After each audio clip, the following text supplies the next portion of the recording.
Aujourd'hui, je vais continuer sur la série des corps subtils et aller explorer le corps subtil qui vibre immédiatement au-dessus du corps conceptuel, qui a été vu dans la dernière projection de conscience. Donc je me connecte à l'éther, et donc on me montre un corps qui a une couleur pourpre de forme ovoïde, mais qui n'est pas de forme stable. C'est un peu comme si ça ondulait à l'intérieur. Et ce corps-là, en fait, il sert à explorer le plan physique et les plans subtils. C'est comme un véhicule. Euh, donc il permet d'explorer les différents plans de l'éther, les différents plans de l'astral. Et son,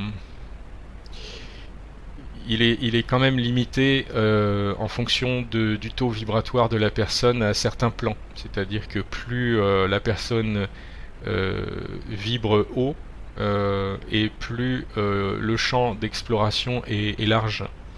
Ça lui permet d'aller explorer des plans qui vibrent à des niveaux vibratoires plus élevés. Et donc c'est un peu comme ce corps, c'est un peu comme un portail d'accès à différents plans.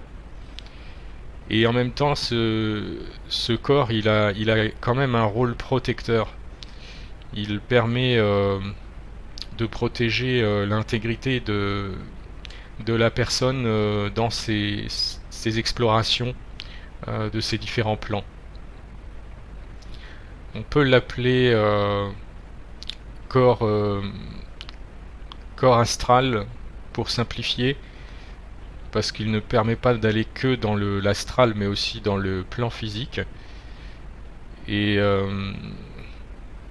d'autres plans comme certains plans énergétiques.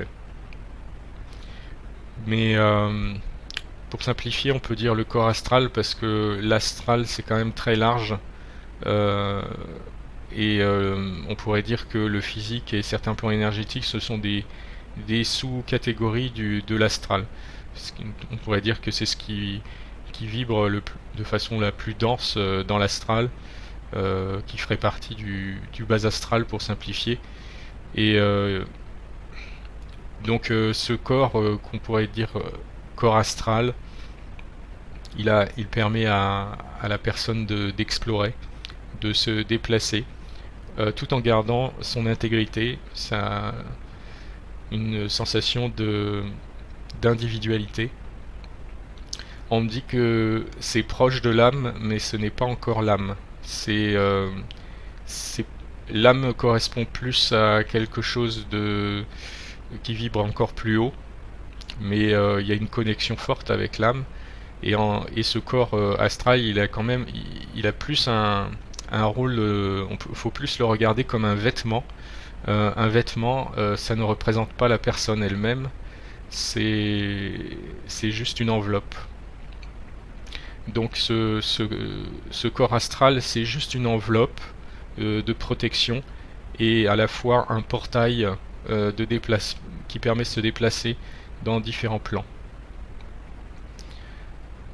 Je demande s'il y a une autre chose importante à dire sur ce corps astral.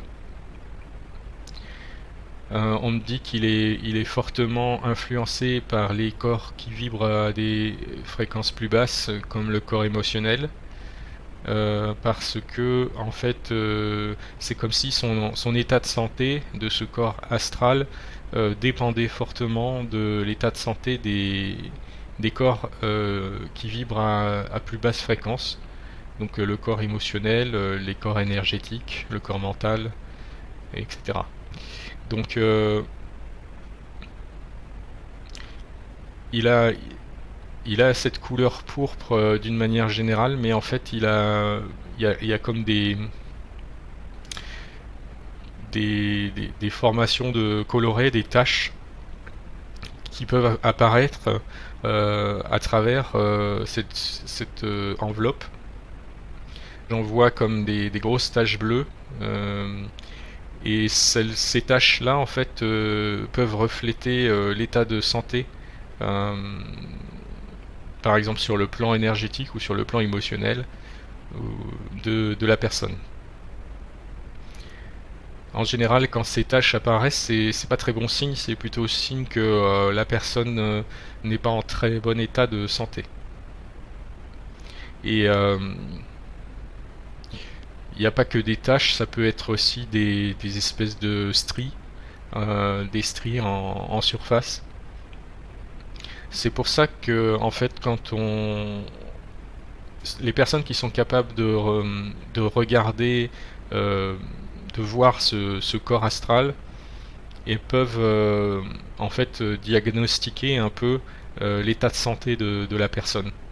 Dans quel état elle est globalement. Ça peut servir en fait d'évaluation globale de l'état de santé de la personne, à la fois au niveau émotionnel, mental, au niveau énergétique. Et ça peut être le corps à cibler quand on veut faire un scan pour évaluer l'état de santé d'une personne. C'est le corps, c'est un des corps les plus appropriés pour ça parce qu'il fait comme une espèce de synthèse en fait de l'état de santé des corps qui vibrent immédiatement en dessous au niveau vibratoire. Et ça reflète pas vraiment la personnalité, mais en même temps, il y a des éléments qui sont liés au parcours de la personne dans cette vie-ci ou dans d'autres vies. Et ça peut être des événements, par exemple, qui sont forts au niveau émotionnel, qui sont engrammés en mémoire, et ça c'est visible sur ce corps-là, ce genre de choses. Et donc ce corps il est pourpre et homogène quand la personne est en très bon état de santé, mais c'est rarement le cas. Donc il y a presque toujours des taches et des stries de couleurs différentes sur ce corps astral.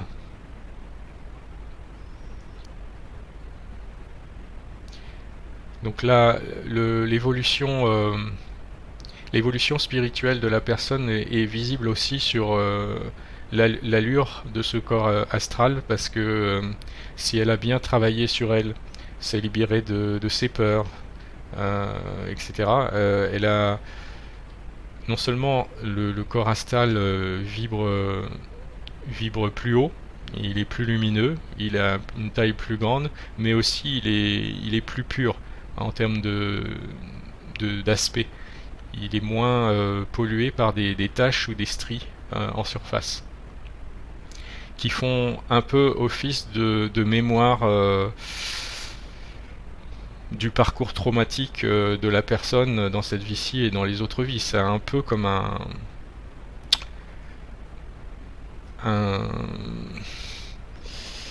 un enregistrement qui est visible pour les personnes qui peuvent voir ce corps astral. Et on me dit par exemple que quand on passe dans l'entre-deux-vie et qu'on arrive devant le conseil des sages, on va dire, pour recevoir de la guidance, soit pour faire le bilan de la vie qui vient de se terminer, soit pour préparer la nouvelle incarnation. Les sages regardent beaucoup ce corps astral, parce que en fait c'est comme un livre ouvert sur les expériences de vie traumatiques notamment, et sur le chemin spirituel si la personne a travaillé sur elle, etc. Et beaucoup de choses peuvent être lues entre guillemets visuellement rien qu'en regardant ce corps astral. On pourrait dire d'une certaine façon que c'est comme une empreinte, de l'évolution spirituelle de la personne. C'est comme quelque chose de personnalisé euh, qui identifie la personne de façon unique en fonction de son parcours, de son histoire. Et il y a quelque chose aussi entre ce corps astral et c'est un peu comme un portail ou un miroir. C'est-à-dire qu'en fait, il va récupérer des informations de certains corps subtils qui vibrent à un taux inférieur à lui et les refléter dans d'autres corps qui aussi vibrent plus bas. Donc ça permet d'expliquer en fait le fonctionnement notamment des maladies psychosomatiques. Parce qu'en fait, la problématique peut par exemple naître dans le corps mental. Ça peut être une problématique d'ordre analytique, mental. Par exemple, un conflit avec une personne sur un sujet donné qui fait intervenir beaucoup le mental. Ça va se retrouver dans le corps mental, mais du coup ça va se projeter aussi sur ce corps astral. Et le corps astral, lui, il va servir de miroir et il va renvoyer cette problématique, par exemple, dans le corps physique. Et donc ça peut créer ensuite une maladie dans le corps physique. De la même façon, par exemple dans le corps émotionnel, si par exemple il y a quelque chose dans ce conflit qui évoque une émotion assez forte, eh bien cette émotion par exemple de frustration ou de culpabilité, elle va se refléter du corps émotionnel vers le corps astral, et le corps astral va faire un miroir et renvoyer ça dans d'autres corps, y compris dans le corps physique. Donc ça peut créer une maladie dans le corps physique. Prenons par exemple de la colère. La colère va se refléter dans le corps astral, puis ensuite elle va arriver dans le corps physique, par exemple sous forme de cancer. Donc c'est plus général que simplement la psychosomatique, c'est-à-dire que cet effet miroir, il permet en fait de communiquer entre les différents corps qui vibrent de façon en dessous du corps astral. C'est comme un espèce de moyen de communication en fait. Donc il a ce rôle-là, ce corps astral aussi, et c'est pour ça que comme il interagit comme ça avec tous ces autres corps, c'est un peu comme s'il représentait l'état aussi des autres corps. Et c'est pour ça que ça peut être vraiment entre guillemets un bon outil de diagnostic de l'état de santé d'une personne, de regarder ce corps astral. Et c'est pas seulement l'état de santé, c'est aussi le cheminement spirituel. Ça va ensemble en fait. Je te demande s'il y a autre chose à dire sur ce corps astral.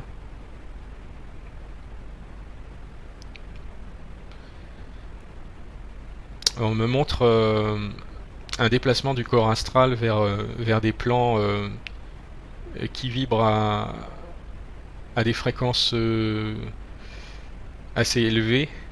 En fait, quand les fréquences sont suffisamment élevées, en fait, ce corps astral, dans ce processus de projection, d'exploration, il se dépouille d'une partie de lui-même, comme s'il s'allégeait, pour pouvoir explorer des plans qui sont plus légers vibratoirement, qui vibrent plus haut. Donc en fait, ce corps astral, il est pas... c'est comme un vêtement, mais avec plusieurs couches. Et puis, si par exemple, on se déplace dans un endroit qui est froid, qui vibre bas, eh bien, on garde toutes les couches en fait. Donc, le corps astral est entier. Et si par contre ça vibre plus haut, donc les fréquences sont plus élevées, il fait plus chaud entre guillemets, eh bien là on va enlever des couches pour pouvoir aller explorer les zones qui vibrent plus haut. Donc il a aussi cette faculté, ce corps astral de s'adapter en fait en fonction de la zone qu'il permet d'explorer. Il s'adapte en termes de niveau vibratoire, hein, parce qu'en fait en enlevant des couches, il enlève les couches, d'abord celles qui vibrent le plus bas dans ce corps-là, et donc celles qui restent, c'est les couches qui vibrent le plus haut qui permettent ensuite d'aller explorer des plans qui vibrent plus haut.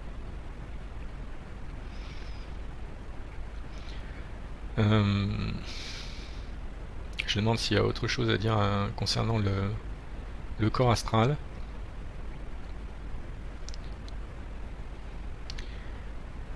On me dit que dans certains cas, en fait, quand ça vibre vraiment trop haut, en fait, le corps astral, il est carrément laissé derrière. Donc là, en fait, c'est des corps qui vibrent encore plus haut que le corps astral qui peuvent aller dans ces plans-là. Et dans ce cas-là, donc ce corps astral, il est plus, il ne peut plus. Il y a un niveau vibratoire au-delà duquel il peut pas aller en termes de plan. Mais ce niveau vibratoire, cette limite-là, elle varie selon le cheminement spirituel de la personne. Donc cette barrière, entre guillemets, pour ce corps astral, elle va être plus élevée au niveau vibratoire si la personne elle a plus cheminé sur le plan spirituel. Voilà, on me dit que l'essentiel a été dit sur le corps astral.